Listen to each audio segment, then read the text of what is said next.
Sicer si ne more privoščiti bolniške, mi pa smo prehlajeni 2 do 3-krat letno. Pa nam ne bi bilo tega treba, pravi doktor Iztok Kostan. O tem, kako se izogniti okužbam, smo ga pa vprašali na njegovi domačiji v Čičariji. Znano je, da ko se nas loteva ta prehlad ali gripa, je dobro okrepiti imunski sistem z antioksidanti.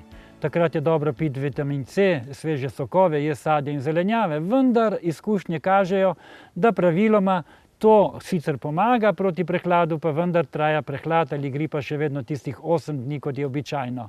Obstajajo pa močnejši načini, s katerimi lahko okrepimo in celo preprečimo, da se prehlad ne razvije toliko dni, da ga prej prekinemo. Eno od takih načinov je post. Imam izkušnje že od leta 86 s postenjem in vedno, kadar se mi je v letih nazaj, ko se mi je začel prehlad, sem naredil dan ali 2 posta in dejansko se je tudi post oziroma prehlad končal v 2-3 dneh. Nov način pa je mineralni prašek FHS, ki je izredno močan. To je narejen po vzoru antioksidantske vode, ki je v Himalaji, izvirna voda, ledeniška voda, in to vodo je uspel, torej to je dolini Hunza, uspel narediti Patrick Flanagan, dr. Patrick Flanagan. Zakaj je mineralni prašek FHS tako učinkovit? Običajno se lahko borimo proti bakterijam in tudi drugim mikrobom z močnimi oksidanti, recimo kloriramo vodo ali pa z antibiotiki. To so izjemno močni oksidanti, ki pobijejo mikrobe, pa vendar naredijo tudi nam škodo. Možen je načeloma čisto obraten princip, da gremo zelo močno antioksidantskost, kjer naše celice dobro delujejo, ne morejo pa bakterije se razvijati.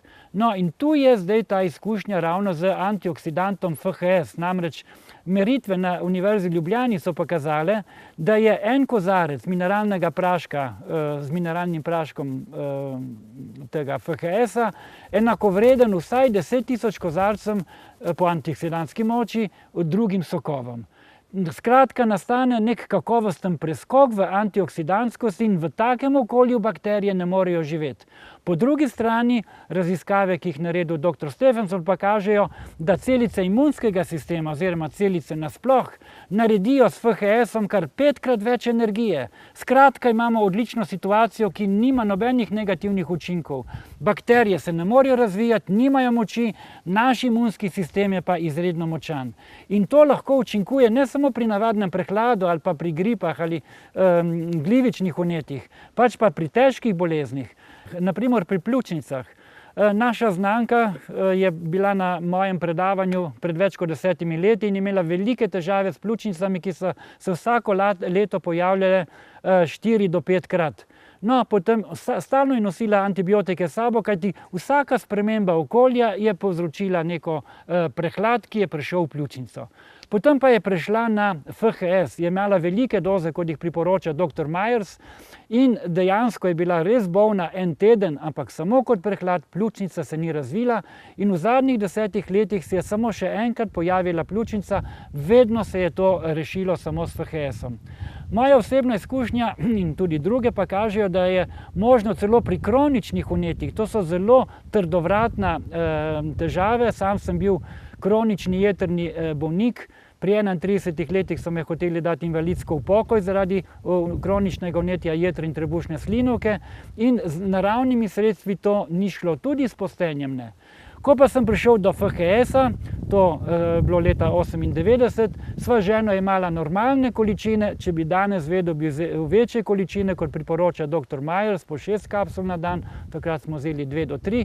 In moja kronično vnetje je minilo v 2 letih in pol. To je bilo leta 2000, tako jetra kot trebušna slinavka.